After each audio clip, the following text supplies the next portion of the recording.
we got some dynasty to talk about. We do. So I'm gonna kick it to you first. These are again players that we are concerned about, players we believe that if you trade for them, it's a bad idea. So Matt, you want to talk about Davante Adams, right, to start off the show? I do because I'm afraid to report that Davante Adams might just be washed. We're through 2 games of the Davante Adams in New York experiment, and it's not going very well. 6 and 9.4 fantasy points in his 2 games with the Jets. 9 and 6 targets, which is you'd like to see that, but 3 for 30, 4 for 54 in 2 games without a touchdown. While I might add, Garrett Wilson, all of a sudden, now that he's not being shadowed and double covered because he's the only serious threat on the receiving core, all of a sudden Garrett Wilson looks like the guy we've wanted him to look like for weeks on end.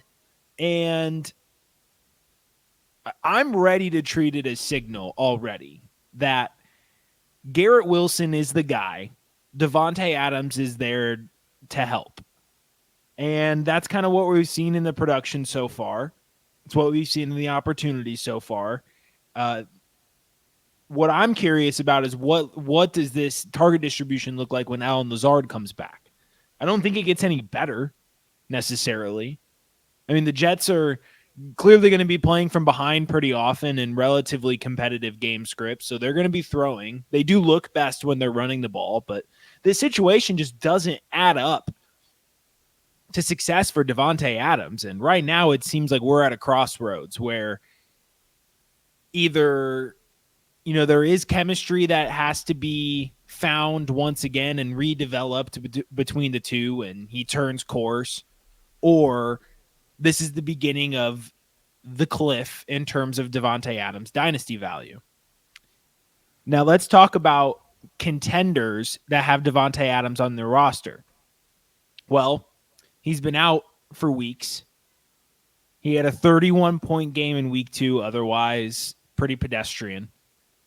So if you are in a contending spot, still right now with a good record, fighting, with a chance to be a champion in your league, it's probably not because of Davante Adams. So what is it costing you to trade him right now before the outcome is certain? At his age, it's not like his value is going to last as long as it could be. Let's say he turns it around. Is that really going to be, some end all be all where you're going to sit and wish that you stayed on the Davante Adams level? I don't think so. I don't think he's going to be a game breaker. I don't think he's going to be a league winner. I think he's a wide receiver 3 for the rest of the season. So why not trade for a guy like Cedric Tillman, who could be a wide receiver, a high-end wide receiver 2, low-end wide receiver 1. And right now, I would still guess, even with the games that he's had, you should be able to get a decent return with Tillman plus some more on top in exchange for Davante Adams right now. And so with the players that I'm going to talk about today, I'm thinking about a couple weeks from now when things go from bad to worse. I think Davante Adams is going to be near top of the list of the people that in a couple weeks from now, you're going to say, I wish I would have just traded him. Yeah. I've been saying this basically for how many years about Aaron Rodgers, and I think Aaron Rodgers factors into this as well. Oh, yeah. Aaron Rodgers, it's been a while since he's thrown for 300 yards, and it's not like the Jets have been ahead.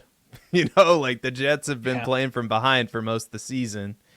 And you start to look at some of the stats, multiple games now where Aaron Rodgers is below 60% completion percentage.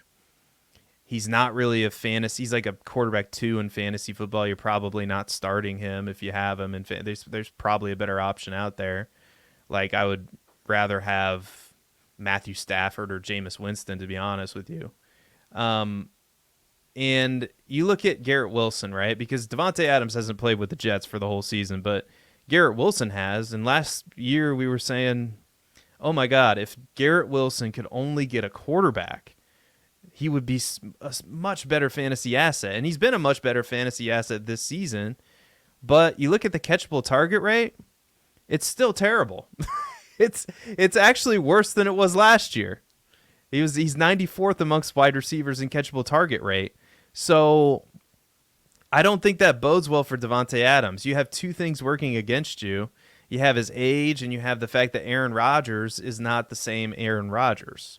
This isn't like we're trying to recreate some magic here, and it was completely dumb to trade for him anyway. Like, Davante Adams was not the reason that this was not going to fix this team, like from an NFL team building perspective. Like, they needed probably some pass rushers or an offensive lineman or something like that would have made more sense. But since Aaron Rodgers is the general manager for the New York Jets and he's can apparently do whatever he wants, they have Davante Adams now, and it's not working, and I don't think it's going to work. So I completely agree with you there. Any final thoughts on Davante Adams before we move on? Yeah, I mean, who amongst us didn't think that this team was just one elite receiver away from being a serious Super Bowl contender? That's what everyone was saying. Yeah. We're like, if only they could get another pass catcher, this whole team would be fixed. Stupid. I want to talk about CJ Stroud, and I'm gonna make some people mad tonight. I think.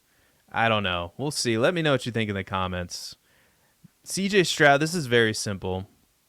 So far on the year, and I swear I'm not making these numbers up. This is according to Player Profiler, and I'm gonna pull them up again just to double check my work here. So far, he is the quarterback 15 overall. He is the quarterback 21. Yes, I said 21 in fantasy points per game. Last season, he was the quarterback 11 and the quarterback 7 in fantasy points per game. And according to Keep Trade Cut, he is the quarterback 4 overall and a consensus top 12 pick in Superflex Dynasty startup. We have a season and a half now of CJ Stroud. And I'm not saying he's a bad quarterback, because this is the mistake a lot of people make, is there's a difference between good quarterback and good fantasy quarterback. And we're starting to see it with Patrick Mahomes now too. It's kind of a cautionary tale. CJ Stroud is a good NFL quarterback. The problem is he's not a great fantasy quarterback because he doesn't run the ball enough. He's number 19 in carries amongst quarterbacks, and he's 30th in carries per game. He also doesn't run the ball in the red zone. He only has 3 red zone carries on the season. So it's a difficult, there's a balance to be struck there where you're like, we don't want to invest everything in Justin Fields, even though he's a fantastic fantasy quarterback, because he's a bad NFL quarterback. But we also need to realize quarterbacks like CJ Stroud, who don't have the rushing upside of a Lamar Jackson or a Josh Allen, they're just not worth being a top 5 quarterback in Dynasty. They're just not. And I don't know if he's going to tank your season. That might be strong. If you have CJ Stroud, though, I would really consider putting him on the trade block. And if you can get just a massive haul for him, I think now's the time, because I think we could be entering into Patrick Mahomes territory where the Texans are winning games, but CJ Stroud is not putting up the fantasy numbers that you would expect from him. He already isn't, and I know he's not, he's dealing with injuries. Nico Collins is out. Stephon Diggs is out for the year. I understand that. But the reason he's not scoring fantasy points is because he's not really a rushing quarterback, nor will he ever be. Yeah, I mean, I completely agree with you. First of all, it's funny that you say I'm going to make some people mad when it's like, okay, not that I don't disagree with you or think that we shouldn't be talking about it, but how long have we been talking about this for? How long have we been, literally the entire offseason and even towards the end of last season, we were saying that this value was absurd. We have played 8 games of 2024.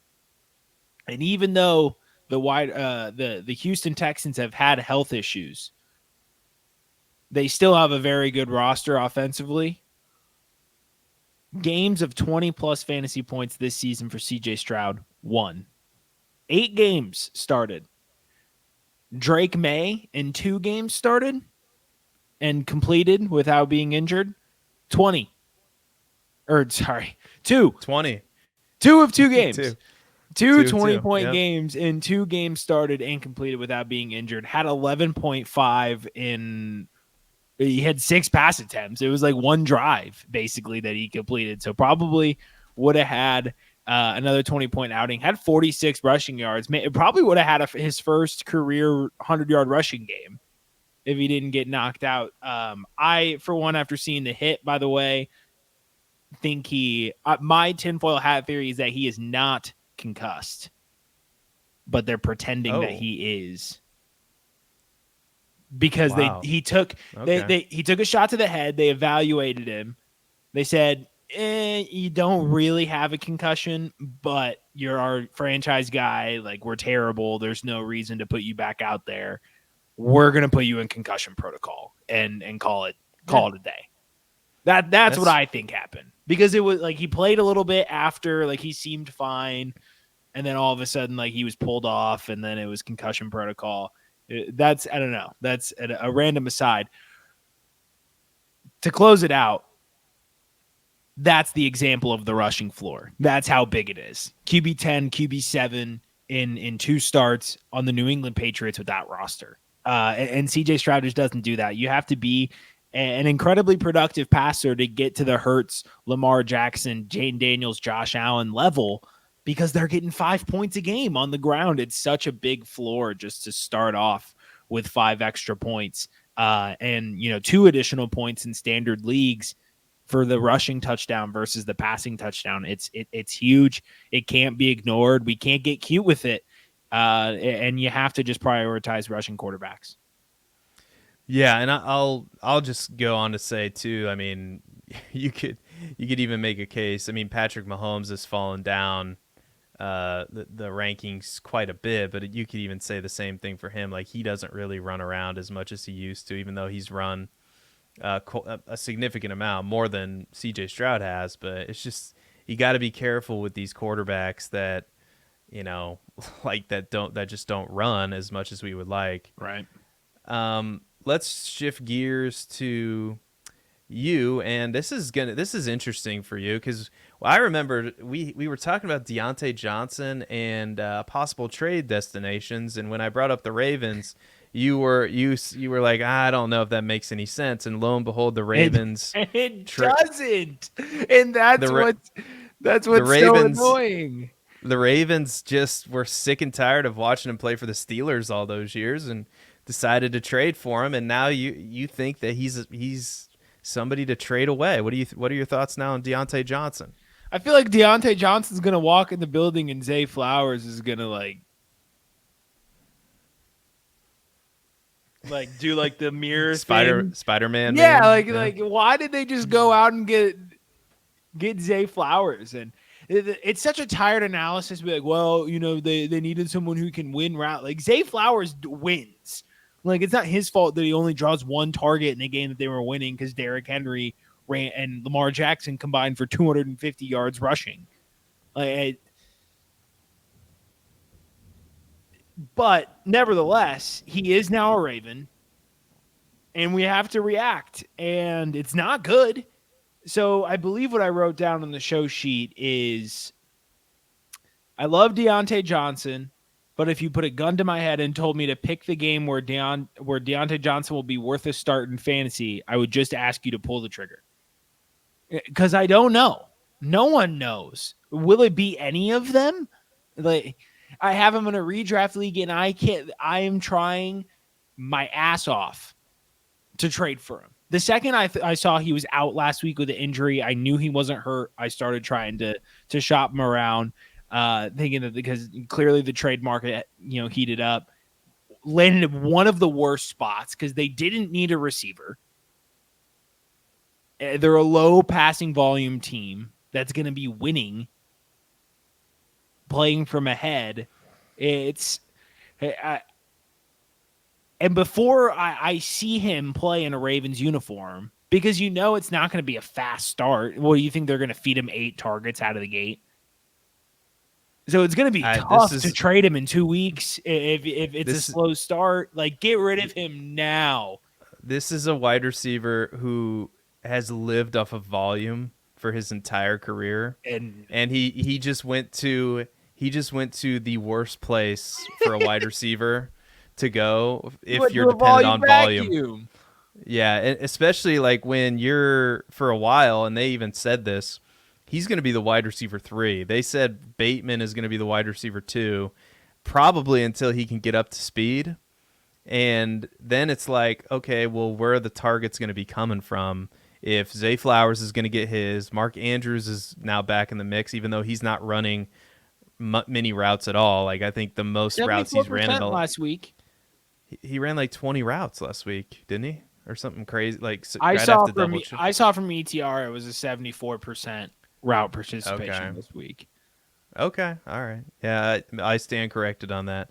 So he's trending. Mark Andrews is trending in the right direction. That's like even more ammunition on our side of like trade Deontay Johnson, because if Zay is going to be involved in Andrews and Bateman, it's like this guy's not going to get the volume that he's gotten when he's had these 140 target seasons. So Right. yeah, I'm right there with you. I feel like I talk about this guy a lot, but I just want to bring him up one more time because I do think he's a trap, even though it feels like he is a pretty reliable asset. And it's more of like a principle thing for me, and that's Jonathan Taylor. So he's the RB 27 overall. He's the RB 8 in fantasy points per game. He has missed multiple games already. 3 consecutive years now he has missed multiple games. And this is very simple for me. When I look at keep trade cut, I look at Jonathan Taylor, and he's the RB8. Like I said, he's the RB8 in fantasy points per game. Fine. But he's 25, going to be 26 years old.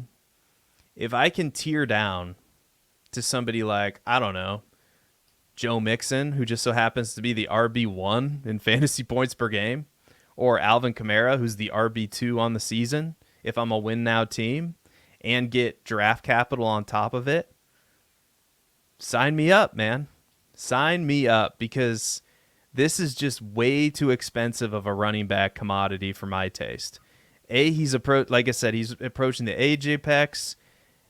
Maybe Joe Flacco's a good thing for him. Maybe not. I would guess he gets more targets out of the backfield, so that's probably going to be a good thing. What are your thoughts? I feel like I've pounded the table, get rid of Jonathan Taylor for a long time now, but what do you think? Yeah, I mean, first of all, they don't even know who their starting quarterback is. They're going back to Joe Flacco now, which, having a traditional guy under center should benefit Jonathan Taylor. Having a more functional offense should benefit Jonathan Taylor. But long term, let's think forward. Odds are Anthony Richardson is the starting quarterback late this season and next season.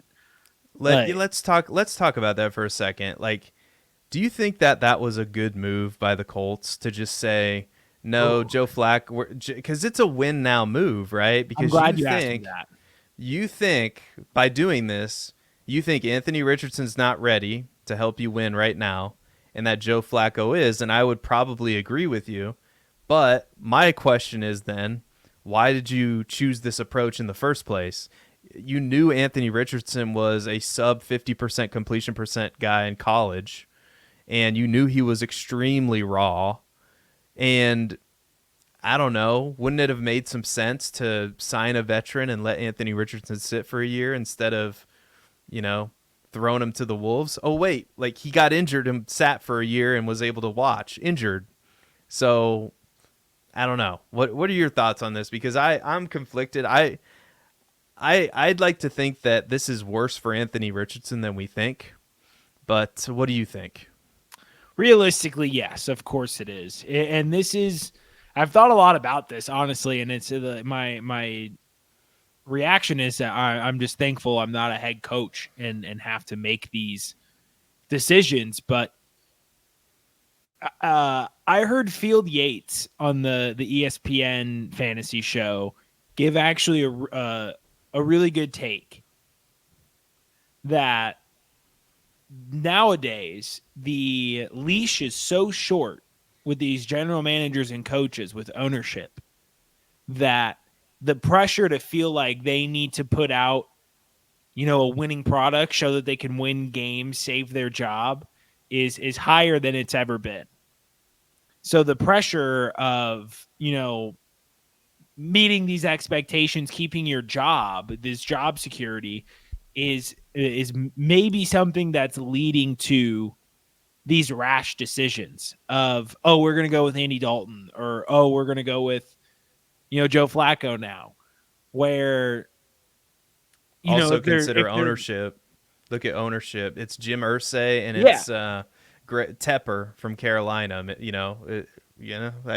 don't think that's a coincidence. But go ahead. Sorry. Well, yeah, and you'll hear the phrase a lot, like losing the locker room or potentially losing the locker room, and that's the phrase that just it makes you throw as a coach everything else out the window. If the 53 guys in your locker room don't have any respect for you, if you lose them, it is over. It is so over for you as a coach.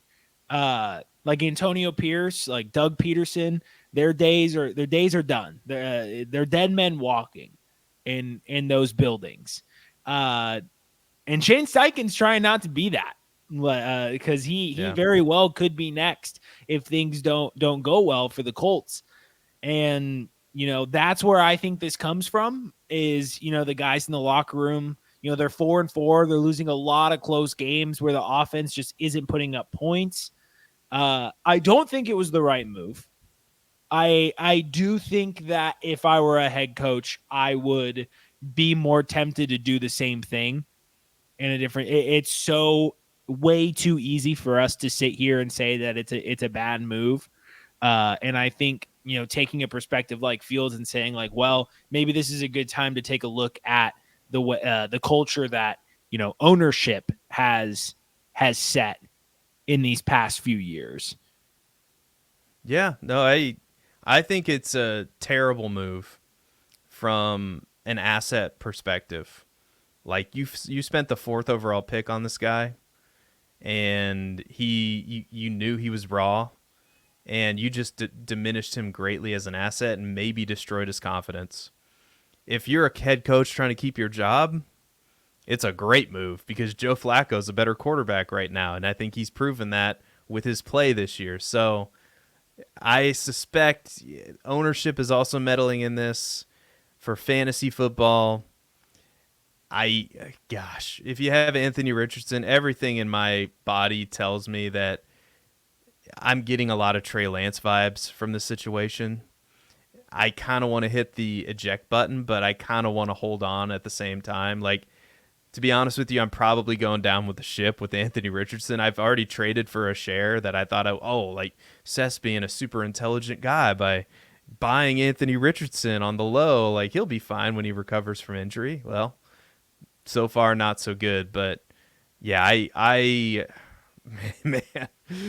somehow this all got interwoven with Jonathan Taylor, but it became an Anthony Richardson. But I think it was important to discuss that Anthony Richardson, man, it's not looking very good for him at all going forward. But my sicko brain is telling me to buy, but I don't want to. I'm very conflicted when it comes to Anthony Richardson because, like we've talked about, he should be one of these quarterbacks that's really good for fantasy. But the problem is he's not a good NFL quarterback, and that's the problem, at least so far. Yeah. Okay. Any final thoughts there, or you want to jump to another player? It's a shame that we're here with Richardson. My dad's in the chat. Shout out, Dad. But he said he'll think Richardson will be a bust. I kind of tend to think the same, but I'm with you too, where I'm going down with the ship with my dynasty shares. Like I don't really think I don't think there's much of a point in selling low right now, especially with quarterbacks. Like, just think if you sold like at the bottom of the barrel of Justin Fields, like you're probably looking a little bit silly. And that's the same situation where it's like, just hold out. Like he's going to have plenty of opportunities throughout his career to start. But someone who won't have plenty of opportunities throughout his career to be a fantasy starter is Jordan Addison. Oh, nice. Look, his player arc has been defined, and he's a big play merchant. The verdict's out. He's guilty. Look, he's his second season in a row. We're about halfway through now. Sub 20% target share for the second year in a row. Sub 20% target rate. He's been used deep less this season, less deep targets, shallower ADOT, which may be why he's been even more absent from score sheets and fantasy lineups this season. He's not being used deep a lot, which is really the only time he's found success so far in the NFL is on those deep broken plays. TJ Hawkinson is coming back this week, which is going to make life even tougher for him trying to draw targets, especially in the Sam Darnold-led offense, which is a little bit more run heavy. What we saw last year was a bit of an anomaly. The Vikings had no run game. Now they have Aaron Jones to lean on. Sam Darnold is not, the 40 pass attempt per game kind of guy that Kirk Cousins is. So pass volume as a team overall down a little bit. Darnold also isn't the type of, uncork it kind of guy all the time. Hey, Justin Jefferson is the exception. But Hawkinson coming back, a little bit more of a run-centric team, going to be playing with a lot more leads. If there's anyone holding out hope for him for what he was last season, I would move on.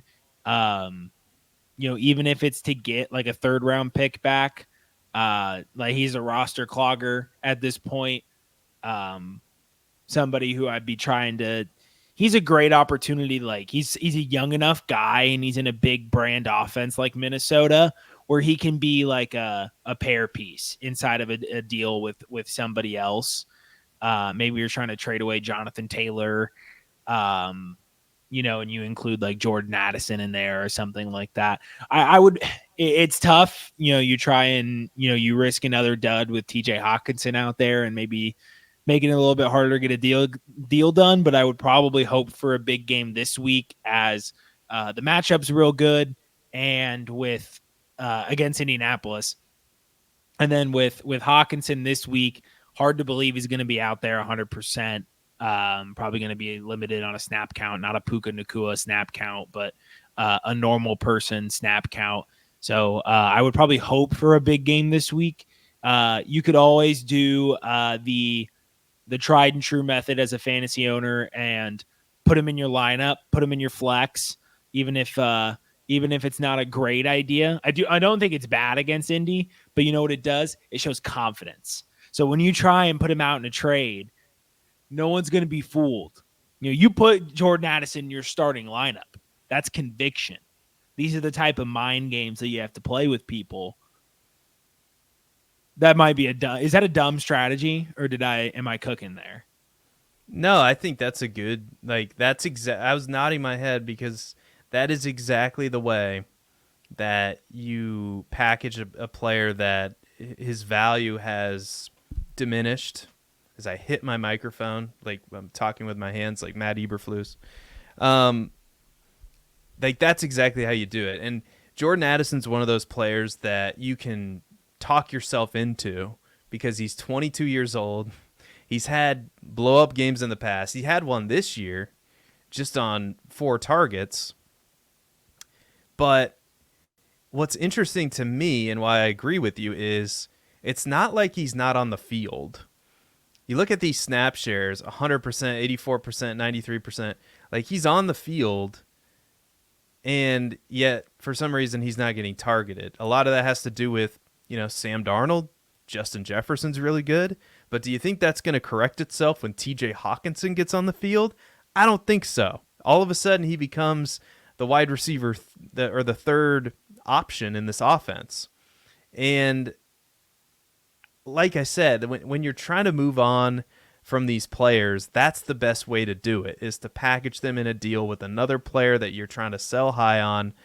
And it's a throw-in piece for you to get, an additional piece yourself. Like, it's like somebody can easily talk themselves into Jordan Addison as a player. Like, oh, he's young, he's a wide receiver, he's got, his value's going to hold. Like, it's very easy for somebody to talk themselves into that kind of archetype of player. Right. So that's the best way to dispose of them, for lack of a better term, or the best way to get them off your team, I think, because trading them just by themselves, like, obviously you're not going to get what you want for a Jordan Addison. But I agree with you that even these younger players, and it's contrary to what we think about, like, it's contrary to what we think the player we should acquire should be, because we look at Jordan Addison, he's a first-round pick, good draft capital, check, got drafted by a good team, he's relatively young, but for some reason it's just not working out because the situation, like, Minnesota's just not utilizing him the way that we would like.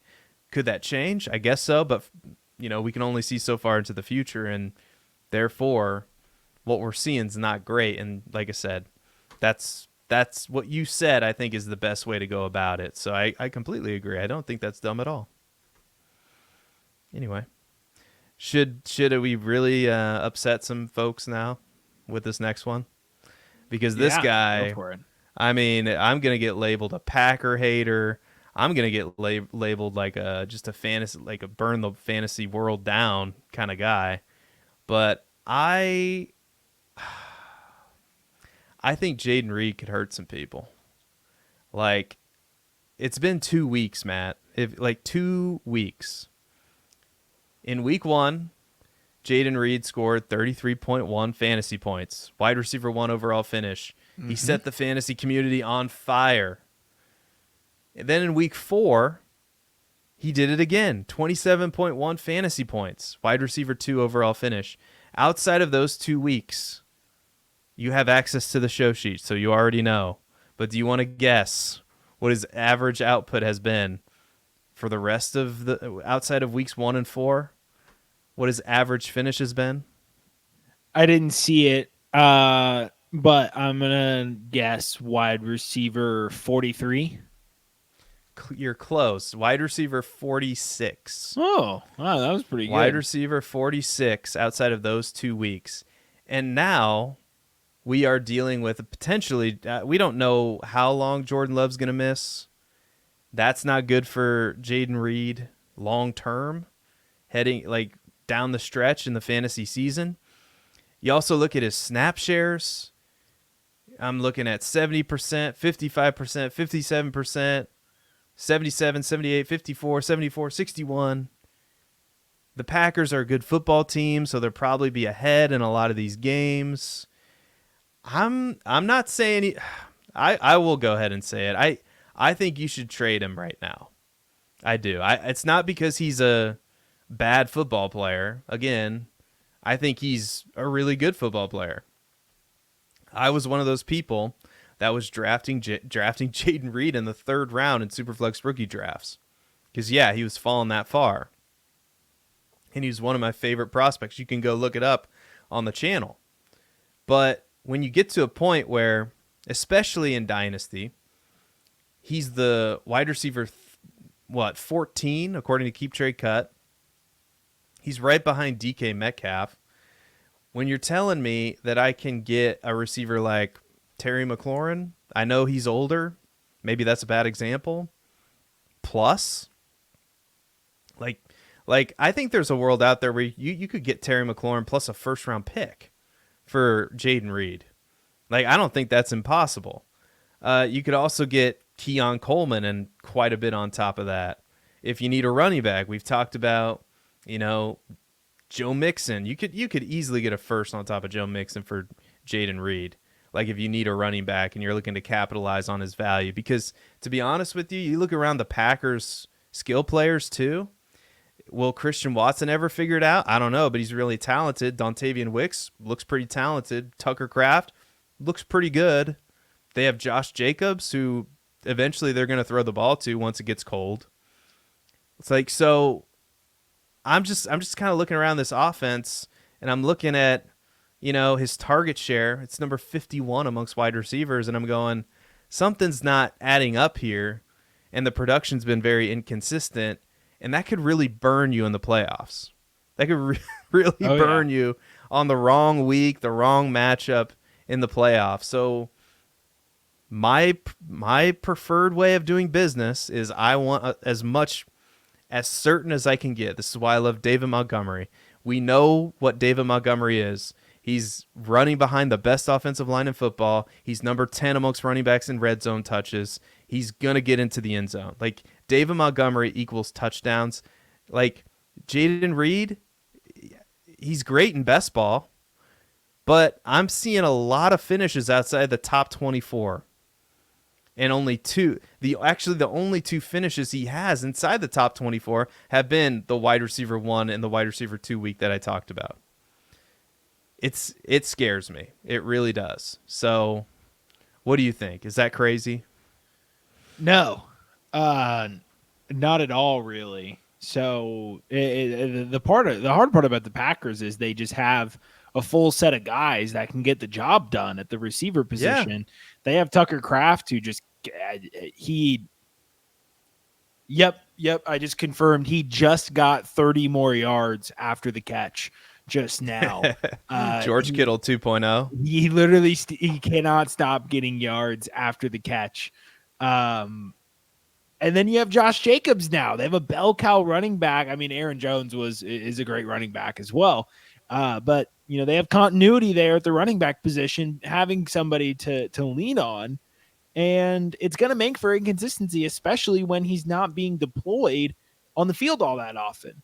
So I think the part about Jayden Reed, though, is that his ceiling is so massive where if he's your second, because we're talking dynasty, right? He was, a mid to late second round pick, a relatively cheaper to acquire asset. So there are some pretty rich teams out there with Jayden Reed. So I think the question is, are you willing to have Reed be a guy where maybe he gets 5 points, but maybe he gets 30, like a Mike Evans type, maybe it's 8, maybe it's 25, type of deal. I think it's all about kind of risk aversion because you have a dud in your lineup every week. Pretty much everyone does. So is the ceiling of Jayden Reed worth getting a couple of potential duds? Is there some, valid strategy in, keeping a guy like Jayden Reed because, at your second flex spot, you're never really going to get a guy that can have that type of ceiling and also be consistent unless you're, a super team. Yeah, it just, to me, I've been playing Dynasty for 8 years. When you look at his metrics, the target share, this feels like the peak in his value. It doesn't feel like a guy who can get up another tier to me. I could be wrong. And whenever I feel that way about a player, I just on principle. And if you're a win now team, you want to keep him, fine. Like I don't have a problem with it. But if you're on the fringe of the playoffs, or if you're looking down the barrel of like 2-6, 1-7, I think you got to put him on the trade block. That's just me. But Matt, we this could be like both of our players that we have next, because you want to talk about the 49ers backfield, and maybe we could just talk about the 49ers backfield. And we have Jordan Mason, who has been the primary running back replacing Christian McCaffrey. We have Christian McCaffrey. Is he going to come back? Is he not? He's going to comment. Back. Week 10. Week 10. Okay, I'll believe it when I see it. Because I had somebody mad at me because I told him, I suggested people go add Isaac Guerendo because he's free if you have the roster space. He is free. Yeah. So what are your thoughts on Jordan Mason here? So I think this is the perfect time to sell him. I mean, right now he's got the AC joint sprain. When he's been in, he's been awesome. But the medical sources that I choose to follow on Twitter, they are, it's mostly Dr. Jeff Mueller, part of Destination Devi, does some great work, but he's pretty confident that he's coming back week 10. And why I'm, trusting that is because it's been his take for a very long time, and every bit of information that's come out hasn't necessarily really stirred him away from that. And based on his current progress, he's continued to say week 10. So I do believe that he comes back, within the week 10 to 12 kind of range there. So I do believe he's going to come back. At that point, if you're a contending team, what use is he going to have for you in 3 to 4 weeks? The other running backs, when Christian McCaffrey comes back, is Jordan Mason going to be completely eliminated? No, of course not. But is even 50% of the 49ers rushing work, along with probably the zilch in passing work that he'll get over Christian McCaffrey, alongside the 49ers standard passing game, is that going to be a sustainable opportunity share to be playable in fantasy football when you can tear down to a guy that's like a starter on his team right now?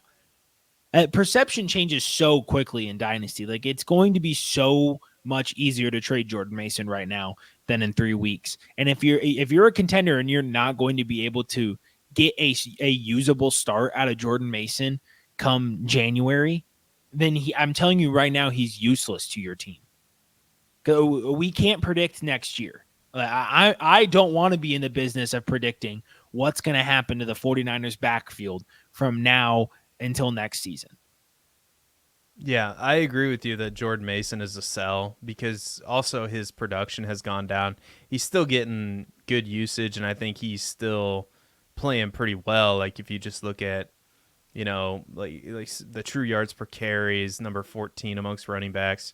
So I think his metrics are sound. Like, in the play on tape looks pretty good.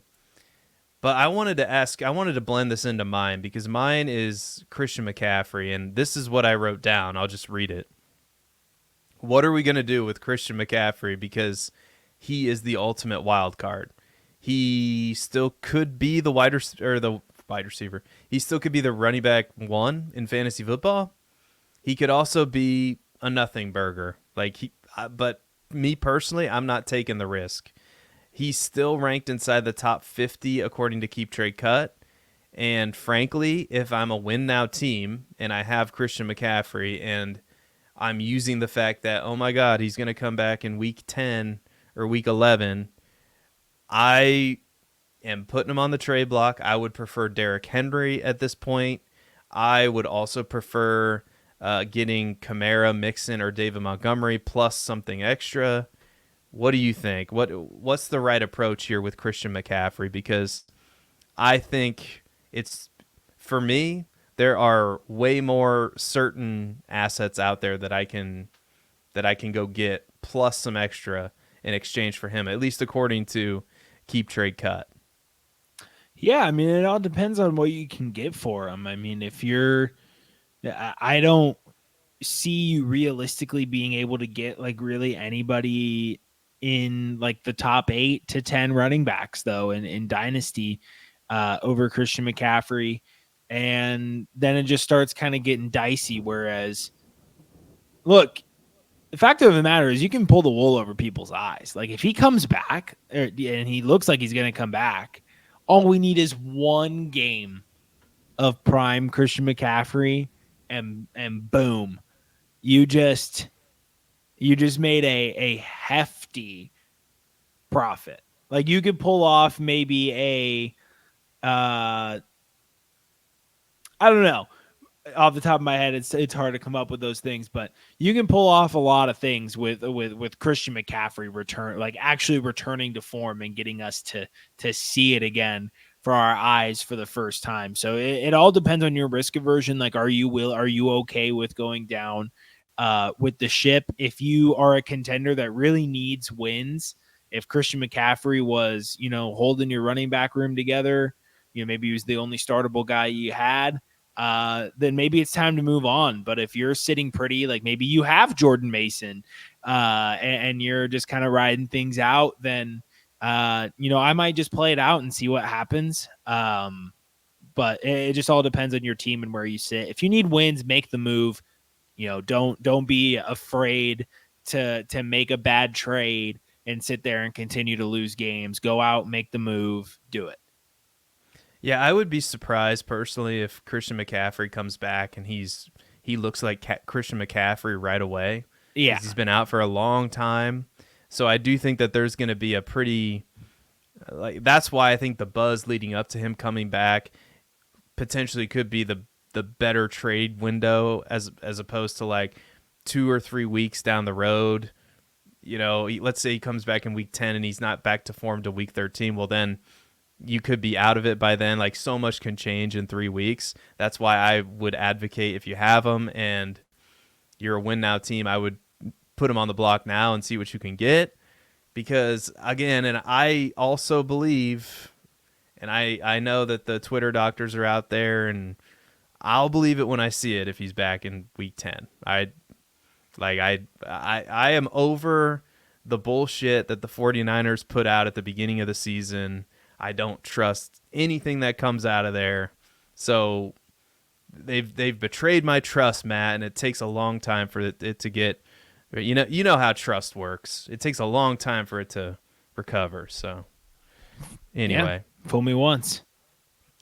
That I have one more, but I can just touch briefly on. I don't know if it's worth saying because I've kind of been anti-JSN for a long time, but I'll just go ahead and say it. Jackson Smith and Jigba. So how long are we going to wait for this guy? Like, I've been hearing it all from everybody. He's going to take the Tyler Lockett role. He's going to be awesome. He's the wide receiver 24 on the season, the wide receiver 37 in fantasy points per game. And I'm just not seeing the elite production we were promised when he was drafted. And if I can sell him, like if I'm a win now team and I can sell him, and I know I keep bringing up Terry McLaurin, but I think he's like the perfect veteran to buy right now because of the quarterback that he's playing with. Terry McLaurin, if you need a running back, David Montgomery, Brian Robinson, or George Kittle, like if I'm a win now team, I'm doing it in Dynasty. But what are your thoughts on Jackson Smith and Jigba?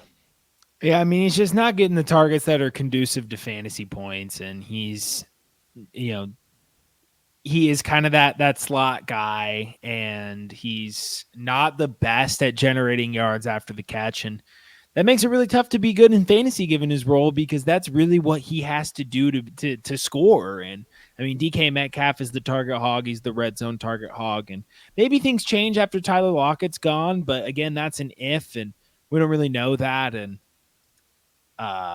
even as a rebuilding team, I think I'm willing to miss on Njigba. I think we've seen enough to know that he's not going to be a next level type of guy.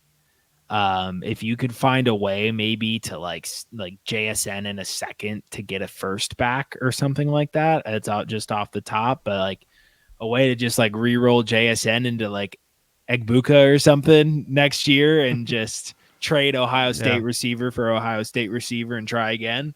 But no, I'm there with you. I was in beforehand, but I've been out for a while now, just seeing this usage, continue week after week. Yeah, we were promised the higher ADOT, and so far this season, his average depth of target is 85th amongst wide receivers. So, yeah, I guess he's also number one amongst wide receivers in slot snaps. So that, I guess that explains it. He's just running a lot of short routes. So, maybe in a PPR league he has a little bit more value, but yeah, I am where his value is now. I think he's overvalued.